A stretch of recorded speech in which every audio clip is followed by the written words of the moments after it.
안녕하세요. 성경의 비밀 1권 예수 그리스도를 통해 드러나다는 3부로 구성되어 있습니다. 우리가 지난 시간까지 제1부 창조와 타락 그리고 하나님의 약속에 대해서 나누었습니다. 이 시간에는 제1부에 대해서 간략하게 다시 한 번 더 정리하는 시간을 가지도록 하겠습니다. 우리가 읽고 있는 성경은 우주를 창조하신 하나님의 말씀을 기록한 책입니다. 성경의 주인공은 하나님이십니다. 성경은 하나님이 누구이신지, 어떠한 분이신지, 그리고 어떠한 일을 하셨고 앞으로 어떤 일을 하실 것인지에 관한 내용을 기록하고 있습니다. 성경은 이 세상이 창조될 때부터 실제로 있었던 역사적인 사건에 대해서 기록하고 있습니다.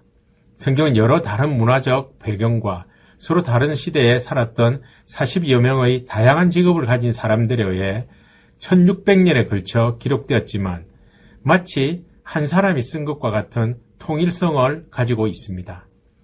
1600년이라는 긴 시간 동안 참으로 놀라운 통일성을 가지는 것에 대한 해답은 성경의 저자가 한 분이라고 밖에는 해석이 안 됩니다. 그분이 바로 창조주 하나님이십니다. 시대적 상황과 환경에 따라서 모든 것이 변하고 바뀌고 오늘의 진리가 내일은 비진리가 되며 지식과 사상이 세월이 흐르면서 바뀌지만 성경은 절대 진리이기 때문에 언제나 변함이 없습니다. 성경의 저자가 하나님이시므로 하나님이 말씀하신 것은 모두가 진리라는 사실을 인정하면서 우리가 정리한 내용을 인정한다면 창조주 하나님이 피조물인 인간에게 무엇을 알려주시는지 그 감추어진 비밀을 발견하게 될 것입니다. 그 비밀 중에서 가장 핵심 중의 핵심은 구세주에 대한 내용입니다. 하나님은 구약 성경을 통해 구세주에 대한 비밀을 감추어 두셨지만 구세주가 이 땅에 오시면서 그 감추어졌던 비밀이 세상에 알려졌습니다. 성경을 통해 감추어졌던 하나님의 비밀을 발견하고 그것을 믿는 사람은 참으로 복받은 사람입니다. 성경의 저자인 하나님은 스스로 존재하시는 분입니다. 우리 인간의 상식과 지식으로는 이해할 수 없지만 하나님은 스스로 계신 분이십니다. 누구도 하나님을 창조한 적이 없다는 뜻입니다. 우리가 사는 지구와 우주가 생겨나기 이전에 하나님께서는 우리 인간의 눈에 보이지 않는 영의 세계를 먼저 창조하셨습니다. 그리고 하나님의 일을 돕고 하나님을 섬기게 하려고 천사들을 창조하셨습니다. 무수히 많은 천사 중에서 하나님은 각각의 역할에 따라 크게 세 부류의 천사들로 나누고 그들에게 하나님을 섬기고 찬양하는 특별한 임무를 주셨습니다. 좋은 소식을 전하는 가브리엘 천사, 하나님의 군대를 지휘하는 미가엘 천사, 그리고 하나님께 올리는 찬양을 담당하는 루시엘 천사를 세 부류의 천사들 중에서 최고의 위치인 천사장으로 세우셨습니다. 하나님은 천사들을 창조하시고 천사들에게 완전한 자유의지를 주셨습니다. 천사들은 자신의 의지와 판단에 따라 모든 일에 대해서 자신의 뜻대로 선택할 수 있는 완전한 권리가 있었습니다. 하지만 천사장 중의 하나인 루시엘은 자신도 하나님과 같이 되어 천사들로부터 영광과 섬김을 받으려고 생각하였습니다. 자신이 하나님의 피조물이라는 사실을 망각하고 마음이 교만하여 창조주이신 하나님을 대적하게 되었습니다. 그리고 자신의 뜻을 따르는 많은 천사를 모아서 하나님께 대적했습니다. 하나님은 하나님을 대적한 천사장 루시엘과 그를 따랐던 많은 천사를 하늘나라에서 쫓아내셨고 이들을 모두 영원한 불못 지옥으로 보내실 계획을 하고 계십니다. 한편 하늘나라에서 쫓겨난 루시엘은 타락한 이후로는 루시퍼라는 이름으로 불리게 되었으며 이 루시퍼는 성경의 계명성, 마귀, 사탄이라는 이름으로도 기록되어 있습니다. 그리고 루시퍼를 따랐던 많은 천사는 악한 영이 되어 인간 세상에서 온갖 악한 일을 저지르고 있을 뿐만 아니라 사람들을 천국에 가지 못하게 하려고 온갖 거짓과 속임수로 사람들을 유혹하며 꼬드겨서 죄를 짓게 만들고 있습니다. 인간의 눈으로 보이지 않는 영의 세계를 창조하신 하나님께서는 루시퍼를 비롯한 악한 영들과 다른 존재를 창조하기 위해 6일에 걸쳐서 우주 만물을 창조하셨습니다. 하나님은 세상을 창조하실 때 말씀 한마디 한마디로 우주를 창조하셨습니다. 우리 눈으로 볼 수 있는 물질의 세계를 창조하시기 시작할 때 지구는 지금처럼 짜임새 있는 모습이 아니라 아무것도 보이지 않는 시커먼 흑암에 쌓인 채 물로 뒤덮여 있었습니다. 하나님은 어둠 자체인 흑암의 빛을 창조로 시작해서 사람을 창조하시고 창조의 일을 마치셨습니다. 하나님은 우주를 창조하실 때 눈으로 보이지 않는 것들도 창조하셨는데 바람, 공기, 냄새, 사랑, 믿음, 소망, 평안, 기쁨 등 사람에게 꼭 필요한 것들을 함께 창조하셨습니다. 하나님이 창조한 피조물 중에서 사람은 다른 피조물과 달리 특별하게 창조되었습니다. 그리고 하나님은 아담의 코에 생기를 불어넣어 살아있는 영을 가진 존재가 되게 하셨습니다. 아담에게는 하나님을 알 수 있는 지식과 감정과 의지를 주셨습니다. 하나님은 흙으로 사람과 짐승과 새를 만드셨는데 다른 생물체를 만드실 때는 그 개체수를 여럿으로 창조하셨지만 사람은 유일하게 남자와 여자 각각 하나씩만 창조하셨습니다. 아담은 언제 어디서나 창조주 하나님과 대화를 나누며 즐겁고 행복하게 살 수 있었습니다. 하나님은 에덴 동쪽에 갖가지 아름다운 나무의 열매를 마음껏 먹으며 살도록 하셨지만 에덴 동산 중앙에 있는 선악을 알게 하는 나무의 열매를 절대 따먹지 말라고 하셨습니다. 먹으면 반드시 죽는다고 아담에게 경고하셨습니다. 하나님이 창조한 모든 생물을 아담이 잘 다스리기를 하나님은 바라시고 온갖 들짐승이며 새들을 아담이 어떻게 이름을 짓나 보시려고 그것들을 아담에게로 이끌고 가셨습니다. 그래서 아담이 각 생물의 이름을 지어 부르면 그것이 곧 생물들의 이름이 되었습니다. 아담은 자기에게 오는 많은 동물의 이름을 지으면서 모두가 짝이 있다는 사실을 깨닫게 되었습니다. 그때 하나님은 혼자 사는 아담에게 적합한 짝을 만들어 주셨습니다. 아담을 도와줄 짝을 만드실 때 하나님은 아담을 깊이 잠들게 하고 아담이 자는 동안 아담의 갈빗대 하나로 여자를 만드셨습니다. 아담이 잠에서 깨어 여자를 보고 이 여자는 내 뼈 중의 뼈요 살 중의 살이구나 라고 하면서 정말 좋아하고 행복해했습니다. 하나님은 세상의 모든 것을 창조하신 주인이십니다. 아담뿐만 아니라 믿는 사람이나 믿지 않는 사람 모두의 주인이십니다. 하나님은 에덴 동산을 만드시고 아담에게 에덴 동산에서 살겠느냐고 물어보지 않으셨습니다. 아담에게 짝이 필요하냐고 물어보고 여자를 만드신 것이 아닙니다. 하나님은 아담이 짝이 필요하다고 절실하게 느꼈을 때 아담의 짝을 만들어주신 것입니다. 창조주이신 하나님은 무엇이든지 의도대로 하실 권리가 있으며 아담에게 무엇을 하라고 명령하실 권한이 있으신 분이십니다. 하나님은 우주 만물을 창조하신 주인이기 때문입니다. 아담은 자신은 피조물이고 하나님은 자신을 만드신 창조주라는 사실을 정확히 알아야 했습니다. 그러나 아담은 자신이 피조물임을 망각하고 하나님이 명하신 금단의 선악을 알게 하는 나무의 열매를 따먹고 말았습니다. 하나님의 창조물 중에 가장 교활한 존재인 뱀이 하와로 하여금 범죄하게 하였습니다. 마귀라고도 하고 사탄이라고도 부르는 루시퍼가 자신이 했던 것처럼 사람들을 하나님의 말씀에 불순종하게끔 유혹하여 지옥으로 데려가려고 뱀에게 들어간 것이었습니다. 하나님께서 아담에게 선악을 알게 하는 나무의 열매를 먹지 못하게 한 이유는 그 나무를 볼 때마다 아담 자신이 하나님의 피조물임을 늘 인식하기를 원해서였습니다. 영의 세계에서 피조물인 루시퍼와 천사들 일부가 자신들의 위치를 망각하고 하나님과 같이 될 수 있다고 판단하여 교만에 빠져서 하나님 말씀을 어기고 하나님을 대적한 사건이 있었습니다. 하나님은 아담이 선악을 알게 하는 나무를 볼 때마다 자신이 피조물임을 스스로 인식하고 하나님의 명령을 순종하시기를 원하셨습니다. 아담과 여자의 범죄로 인류의 타락이라는 엄청난 일로 말미암아 하나님 아담과 여자에게 저주를 내리셨지만 동시에 엄청난 복을 주셨습니다. 그것은 장차 여자의 후손 중에서 구세주가 태어나실 것이라는 말씀이었습니다. 그리고 범죄한 이들은 에덴 동산에서 쫓겨나게 됩니다. 하나님은 짐승을 잡아 죽인 다음 가죽을 벗겨서 가죽옷을 만들어 하와와 아담에게 입히셨습니다. 그리고 그들이 영원한 죽음에서 살아날 수 있는 방법은 그들의 후손 중에서 구세주가 태어날 것이며 그때까지 반드시 짐승을 잡아 죽여서 짐승의 피로 하나님께 제사를 드리라는 것이었습니다. 아담의 범죄로 하나님은 말씀하신 대로 아담과 하와를 반드시 죽이셔야 했습니다. 그래서 아담과 하와는 이때부터 육체를 가진 생명이 서서히 죽어가게 되었습니다. 아담의 불순종으로 말미암아 사람에게는 사망이 찾아왔습니다. 사망은 하나님과 인간의 단절을 의미하며 육체의 죽음도 의미하고 영혼의 형벌, 즉 영원한 불못의 형벌을 뜻하기도 합니다. 이 영원한 불못의 형벌은 사람의 육체가 죽고 난 다음 영혼이 영원히 지옥에서 고통을 당하는 것을 말합니다. 에덴 동산을 쫓겨난 아담과 하와는 가인과 아벨 두 아들을 낳았습니다. 형 가인은 농사를 짓는 일을 하였고 동생 아벨은 양을 치는 일을 했습니다.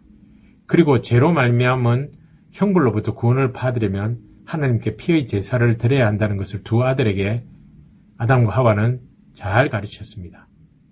하나님께 제사를 드릴 때는 믿음으로 드려야 하며 반드시 짐승을 죽여 짐승의 피와 기름을 가지고 하나님께 제사를 드려야 한다고 철저하게 교육시켰습니다. 추수 때가 되어 가인은 농사꾼이었으므로 자신이 열심히 농사지어서 얻은 첫 번째 농산물을 하나님께 예물로 가지고 와서 제사를 드렸고 아벨은 처음 태어난 양과 양의 기름을 하나님께 예물로 가져다가 제사를 드렸습니다. 하나님은 아벨의 예물은 기쁘게 받으셨으나 가인과 가인의 예물은 받지 않으셨습니다. 가인은 부모님이 가르쳐주신 제사 방법 무시하고 자신의 생각대로 예물을 드린 것이 뭐가 잘못된 일이냐고 인간적인 생각에 빠졌습니다. 하지만 하나님은 사람의 생각보다 하나님이 말씀하신 대로 따르는 것을 더 원하셨습니다. 아벨은 하나님이 가르쳐주신 방법대로 제사를 드렸습니다. 또한 아벨은 구세주가 오실 것을 믿었기 때문에 믿음으로 제사를 드렸고 가인은 구세주가 오실 것을 믿지 않았기 때문에 믿음 없이 제사를 드렸습니다. 하나님은 하나님의 방법뿐만 아니라 믿음으로 제사를 드리기를 원하셨습니다. 지금도 하나님은 믿음으로 하나님께 예배드리는 것을 기뻐하시며 우리의 인간적인 생각과 방법, 즉 인본주의적인 사고방식의 예배를 원하지 않으십니다. 하나님은 우리의 믿음과 마음을 다해서 신령하고 진실하게 하나님께 예배드리는 것을 기뻐하며 받으십니다. 가인은 하나님께서 자기의 제사는 받지 않고 동생 아벨의 제사만 받으신 것에 대한 불만을 늘 품고 동생 아벨을 들에서 돌로 쳐 죽이게 됩니다. 가인이 동생 아벨을 죽인 일로 하나님은 가인에게 땅에서 저주를 받게 될 것이며 아무리 땅을 갈아 농사를 지어도 다시는 땅에서 열매가 나지 않을 것이며 땅에서 떠돌아다니는 자가 될 것이라고 말씀하셨습니다. 사탄은 아담의 후손을 통해 구세주가 태어나지 못하도록 배후에서 가인을 조정해 아벨을 죽이도록 한 것입니다. 사탄은 경건한 후손인 아벨을 통해서 구세주가 태어나지 못하도록 함으로써 자신의 계획이 성공했다고 생각했습니다. 그러나 하나님께서는 가인이 죽인 동생 아벨을 대신해서 셋이라는 아들을 아담에게 주었습니다. 하나님은 아담의 후손 중에서 구세주가 탄생할 것을 말씀하셨습니다. 구세주가 이 세상에 온다는 것은 사람에게는 죄의 형벌로부터의 구원을 의미하지만 사탄의 입장에서는 하나님의 심판을 받아 지옥에 갈 날이 얼마 남지 않았다는 것을 의미하기도 합니다. 그래서 사탄은 어떻게 해서든지 경건한 자손 중에서 구세주가 태어나지 못하도록 방해해야 했습니다. 첫사람 아담이 930년을 살다가 하나님의 말씀대로 죽고 난 후 아담과 하와는 살아있는 동안 가인과 아벨 그리고 셋 외에도 많은 자식을 낳았습니다. 그 자식들이 또 자식을 낳아서 사람들이 지구상에 번성하게 되었습니다. 기원전 3000여 년경 아담이 죽은 지 120여 년이 지난 후 아담의 후손 중에 노아라는 사람이 태어났습니다. 노아가 살 당시의 사람들은 너무나도 악하고 부패하여 세상은 온통 죄악으로 가득 차 있었습니다. 사람들은 어렸을 때부터 어떻게 하면 나쁜 짓을 할까라고 늘 궁리했습니다. 하지만 노아만은 그 당시 사람들 가운데 의롭고 흠이 없는 사람이었으며 하나님의 뜻대로 사는 사람이었습니다. 그리고 노아에게는 셈과 함과 야벳이라는 세 아들이 있었습니다. 하나님은 온갖 죄를 짓는 사람들 더 이상 용서할 수 없어 세상을 홍수로 심판하기로 결심하셨습니다. 그래서 하나님은 의로운 노아에게 홍수 심판에 대비해서 엄청나게 큰 배를 만들라고 하셨습니다. 노아는 하나님께서 알려주신 방법대로 방주를 만들었습니다. 그리고 방주의 창문은 여러 개 만들었지만 방주로 들어가는 문은 오직 하나만 만들었습니다. 노아는 방주를 만들 때 자신의 생각이나 방법으로 만들지 않았습니다. 오직 하나님이 시키신 그대로 순종하여 방주를 만들었습니다. 하나님이 노아에게 배를 만들라고 말씀하시고 나서 배가 완성되기까지는 100여 년 이상의 오랜 세월이 소요되었습니다. 이 기간 동안 노아는 사람들에게 와서 하나님의 홍수 심판에 대해 수없이 알리고 경고했습니다. 엄청난 홍수로 인해 사람들이 다 죽게 될 것이니 더 이상 죄를 짓지 말고 하나님께 돌아오라고 말했습니다. 그러나 사람들은 노아의 경고를 미친 노인의 말로 치부해버리고 말았습니다. 그들은 지금의 삶이 좋고 편한데 하나님의 경고 따위는 귀에 들어오지 않았던 것입니다. 하나님은 한번 하신 말씀을 반드시 지키시는 분이십니다. 노아와 노아의 가족 7명이 방주를 만들기 시작하고 오랜 기간이 지난 기원전 2458년경 노아의 나이 600세 되던 해 홍수를 일으키기 7일 전에 하나님은 노아에게 방주로 들어가라고 말씀하셨습니다. 노아는 하나님이 시키시는 대로 가족과 짐승들을 방주로 들어오게 하였습니다. 그리고 하나님은 방주의 하나밖에 없는 문을 닫으셨습니다. 방주의 문을 닫은 7일 후 하나님은 이 세상 모든 생물을 홍수로 심판하시기 위해 태초의 천지 창조 때 가두어뒀던 땅 아래의 물이 터지게 하시고 하늘 위에 가두어뒀던 물을 땅으로 쏟아 부으셨습니다. 40일 내내 밤낮으로 마구 퍼부었습니다. 평지가 물에 잠기고 언덕이 물에 잠기고 산의 꼭대기가 물에 잠기게 되었습니다. 온 세상의 높은 산이 다 물에 잠기자 새와 가축과 들짐승과 땅에 기어다니는 모든 것과 사람들을 비롯한 지상에서 살아 움직이는 모든 생물이 다 죽고 말았습니다. 단지 살아남은 것은 노아의 방주에 탄 노아의 식구와 동물들 뿐이었습니다. 하나님은 말씀하신 것을 반드시 지켜 행하시는 분이시며 모든 죄를 심판하시는 분입니다. 그러나 하나님을 믿고 그 뜻을 따르는 사람은 반드시 구원하십니다. 하나님께서 방주의 문을 하나만 만들라고 지시하신 이유는 예수님만이 우리를 구원하실 유일한 분임을 하나의 문을 비유로 훗날 사람들에게 알리기 위함이었습니다. 노아는 결코 자신의 노력으로 구원을 받을 수 있는 자격을 갖춘 것이 아닙니다. 사람은 죄를 지은 아담의 후손으로 태어났으므로 모두 죄인이지만 하나님의 은혜로 말미암아 의인의 자격을 부여받게 되는 것입니다. 이 의인의 자격을 부여받은 사람만이 지옥의 형벌에서 구원받을 수 있습니다. 하나님께서 의로운 노아 가족을 살리신 이유는 구세주가 오시기 위한 통로를 남기기 위함입니다. 하나님은 구세주에 대한 약속을 지키시기 위해 노아와 가족을 통해 새로운 세상을 여신 것입니다.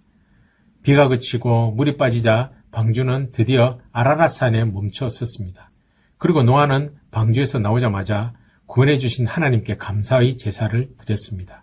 이제 새로운 세상이 다시 시작된 것입니다. 하나님은 노아와 그의 아들들을 축복하며 말씀하셨습니다. 너희는 자녀를 많이 낳고 번성하여 땅을 가득 채워라. 그리고 땅의 모든 짐승과 공중의 새와 땅에 기는 생물과 바다의 고기가 모두 너희를 두려워하고 무서워할 것이며 곡식과 채소를 식물을 준 것처럼 살아서 움직이는 모든 동물도 먹을 것으로 주겠다.